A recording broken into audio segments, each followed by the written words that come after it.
Everyone, welcome back to this channel GR Mantra. I hope कि आप सब अच्छे होंगे। आई होप कि आप सब अपने मैथ के लेसन प्लान बना रहे होंगे। तो अगर आप लेसन प्लान बना रहे हो मैथ का और इसमें आप बना रहे हो टॉपिक परिमेय संख्या का और आपको कोई भी डिफ़िकल्टी हो रही है, सो डोंट वरी। आज के इस वीडियो में हम देखने वाले हैं कि हम किस तरीके से बनाएंगे परिमेय संख्या पर ये लेसन प्लान। तो चलिए स्टार्ट करते हैं।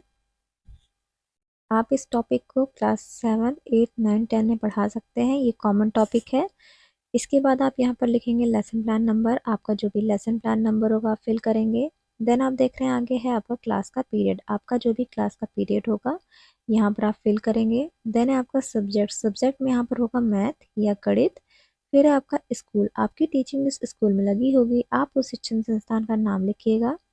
देन है आपका डेट। आपकी टीचिंग स्टेट को होगी आप डेट लिखेंगे। देन आप लिखेंगे ड्यूरेशन या अवधि। आपकी क्लास का जो भी ड्यूरेशन होगा, जो भी अवधि होगी वो आप लिखेंगे, आपके जितने मिनट की क्लास होगी। फिर है आपका आगे प्रकरण और आज का जो टॉपिक है वो है परिमेय संख्या। देन आप आगे देख रहे हैं जनरल ऑब्जेक्टिव्स या सामान्य उद्देश्य। ये क्या होता है?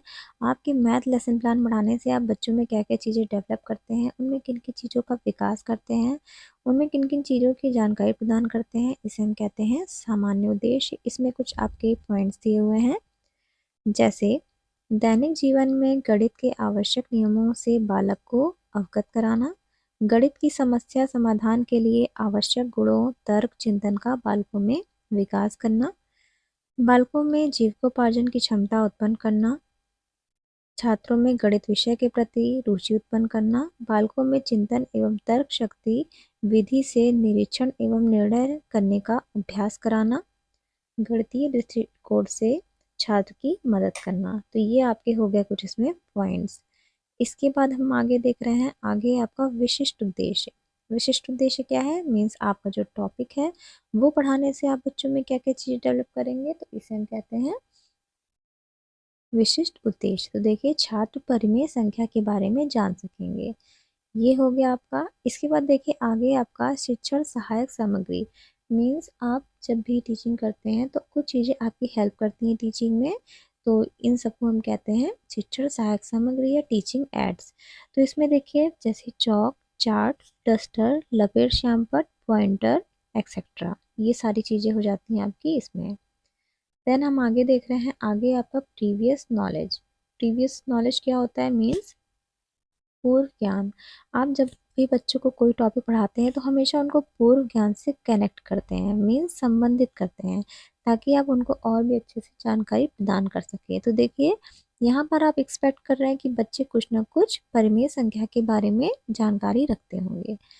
देन है आगे आपका प्रस्तावना। प्रस्तावना क्या होता है आपका? Means introduction. आप बच्चों से कुछ ऐसे क्वेश्चन पूछते हैं जो इजी हो, जो बच्चों के पूर्व ज्ञान से संबंधित हो। कुछ ऐसे क्वेश्चन पूछेंगे ताकि बच्चे उसका आंसर भी कर पाए और आगे आके आपका जो समस्यात्मक है वो आपका टॉपिक ही होना चाहिए। तो यहाँ पर देखिए सबसे पहले आप यहाँ पर छात्राध्यापक कथन कहेंगे। मीन्स छात्राध्यापक या छात्राध्यापिका कथन में आप क्वेश्चन पूछेंगे, फिर छात्र क्रिया में बच्चे आंसर करेंगे। और आप देख रहे हैं शिक्षण विधि में ये प्रश्नोत्तर विधि है, मीन्स क्वेश्चन आंसर मेथड है। यहाँ पर आप क्वेश्चन करते हैं, बच्चे उसका आंसर करते हैं। इसमें दोनों एक्टिव रहते हैं, छात्र और शिक्षक।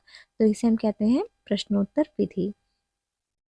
तो देखिए आप क्वेश्चन पूछेंगे, गिनती पढ़ने के लिए किन संख्याओं को पढ़ते हैं? तो बच्चे कहेंगे प्राकृतिक संख्याओं को। अब आप क्वेश्चन पूछेंगे, यदि किसी भिन्न भिन्न दो प्राकृतिक संख्याओं को अंश और हर में लिखें तो उसे क्या कहते हैं? तो बच्चे कहेंगे भिन्न कहते हैं। अब आप क्वेश्चन पूछेंगे, यदि p/q एक भिन्न है संख्या है, ठीक, और q is equal to not 0, तो उसे क्या कहेंगे? तो यहाँ पर हो गया आपका समस्यात्मक। बच्चे आंसर नहीं कर पाए, मौन हो गए। अब देखिए आगे है आपका उद्देश्य कथन। अब आप बच्चों को स्टेटमेंट बोलेंगे, बच्चों आज हम सब परिमेय संख्याओं के विषय में अध्ययन अध्यापन का कार्य करेंगे। इसके बाद हम देख रहे हैं आगे आपका प्रस्तुतिकरण। ये क्या होता है? प्रस्तुतिकरण में, प्रेजेंटेशन में क्या है, आप बच्चों के सामने किस तरीके से अपने इस टॉपिक को प्रेजेंट करते हैं, कितने पार्ट्स में डिवाइड करते हैं, किस तरीके से आप कौन सा टीचिंग मेथड यूज़ कर रहे हैं, किस तरीके से आप ब्लैक बोर्ड वर्क यूज़ कर रहे हैं, और किस तरीके से आप विकासात्मक प्रश्न पूछते हुए बोध प्रश्न भी पूछ रहे हैं। तो ये सारी चीज़ें आपकी इसमें हो जाती हैं। तो इसमें देखिए परिमेय संख्या आपका टीचिंग पॉइंट फर्स्ट होगा। तो यहाँ पर आप विकासात्मक प्रश्न पूछेंगे। यदि कोई संख्या भिन्न के रूप में लिखी गई है तो उसे क्या कहेंगे? तो यहाँ पर मौन हो गया, बच्चे आंसर नहीं कर पाए। ये आपकी प्रश्नोत्तर विधि का प्रयोग हो रहा था। अब देखिए आगे आप स्पष्टीकरण देंगे, मीन्स एक्सप्लेनेशन मेथड, मीन्स व्याख्यान विधि के द्वारा आप एक्सप्लेन करेंगे बच्चों को। तो देखिए यदि कोई दो पूर्णांक p तथा q है, उन्हें भिन्न के रूप में लिखते हैं जहाँ q equal to not zero हो, तो उसे क्या कहते हैं? परिमेय संख्या कहते हैं। जैसे आप देख रहे हैं 1/2, 1/3, 2/3, 5/4। ठीक, मीन्स आप इसको क्या कर रहे हैं? आप इसको विभाजित नहीं कर रहे हैं। ठीक है, अब जैसे 1/2 है, आप इसको और सरल रूप में नहीं लिख सकते हैं। अगर आप इसको ज़्यादा डिवाइड करेंगे तो ये किस में हो जाएगा? पॉइंट में हो जाएगा। तो यही परिमेय संख्या है। मीन्स जो नीचे का आपका हर है वो ज़ीरो नहीं होना चाहिए और ऊपर आपका इस तरीके से होगा। ठीक है, p/q के रूप में होगा, इसे हम परिमेय संख्या कहते हैं। आगे आप देख लीजिए, यहाँ ऊपर वाले पूर्णांश को अंश तथा नीचे वाले पूर्णांक को क्या कहते हैं? हर कहते हैं।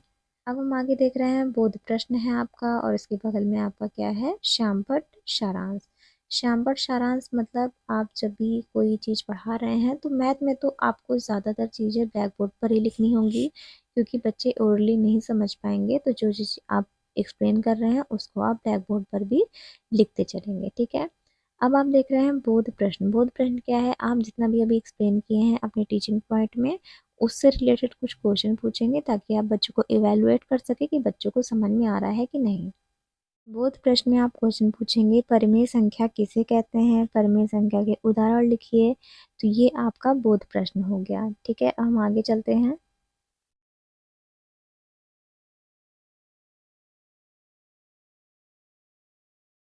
आगे यहाँ पर आपका श्यामपट्ट सारांश है। अभी आपने जितना भी ब्लैक बोर्ड वर्क किया है वो आप बच्चों से बोलेंगे अपनी अपनी नोटबुक में लिखने के लिए। देखिए छात्राध्यापक सारांश को श्यामपट्ट पर लिखेंगे और बच्चे श्यामपट्ट पर प्रदर्शित लेख अपनी पुस्तिका पर लिखेंगे। ठीक है, और आप देख रहे हैं जैसा कि सबसे राइट साइड में ये आपका ब्लैक बोर्ड वर्क है। जो संख्या p/q के रूप में लिखी जाती है और q is not equal to zero, उसे हम परिमेय संख्या कहते हैं। उदाहरण लिखा हुआ है। इसके बाद आप देख रहे हैं यहाँ पर है निरीक्षण कार्य। आप निरीक्षण कार्य में क्या करेंगे? बच्चों को जब बोलेंगे नोटबुक में लिखने के लिए, आप उस वक्त क्लास में राउंड ला के देखेंगे, निरीक्षण करेंगे, इंस्पेक्शन वर्क करेंगे कि सारे बच्चे लिख रहे हैं कि नहीं। ठीक, अब आप देख रहे हैं यहाँ पर पुनरावृत्ति के प्रश्न हैं। जब ये सारी चीज़ें हो जाएंगी आपकी, जब आप बच्चों को बोलेंगे लिखने को, फिर आप क्लास में राउंड लगाएंगे, इसके बाद आप और भी क्वेश्चन पूछेंगे कुछ। ठीक है, जैसे कि 1/2 तथा 3/4 कैसी संख्याएं हैं? ठीक, ये बच्चे आंसर करेंगे। इसके बाद 1/2 प्लस 3/4 परिमेय संख्याओं का योग कितना होगा? तो ये हो गया आपका पुनरावृत्ति के प्रश्न। अब देखिए आगे आपका गृह कार्य आ जाता है। आप बच्चों को होमवर्क दे देंगे। परिमेय संख्या की परिभाषा लिखिए। 3/4 प्लस 1/2 प्लस 3/5 का योग ज्ञात कीजिए। 5/6 इंटू 3/4 का मान ज्ञात कीजिए। तो ये हो गया आपका गृह कार्य। आई होप कि आपको बहुत अच्छे से समझ में आया होगा किस तरीके से आपको ये टॉपिक बनाना है लेसन प्लान। और हमारा नेक्स्ट टॉपिक होगा पूर्णांक, हम देखेंगे अपने नेक्स्ट वीडियो में। तो अगर आपने मेरे चैनल को अभी तक सब्सक्राइब नहीं किया है, बेल आइकन नहीं प्रेस किया है, तो कर लीजिएगा। और प्लीज़ मेरे इस वीडियो को please please please like, share and comment ज़रूर करिएगा। अपने एक फ्रेंड को प्लीज़ शेयर कर दीजिएगा ताकि मेरी भी हेल्प हो सके और उसकी भी हेल्प हो सके, आपके फ्रेंड की भी। तो हम मिलते हैं अपने नेक्स्ट वीडियो में। Thank you so much guys for watching this video.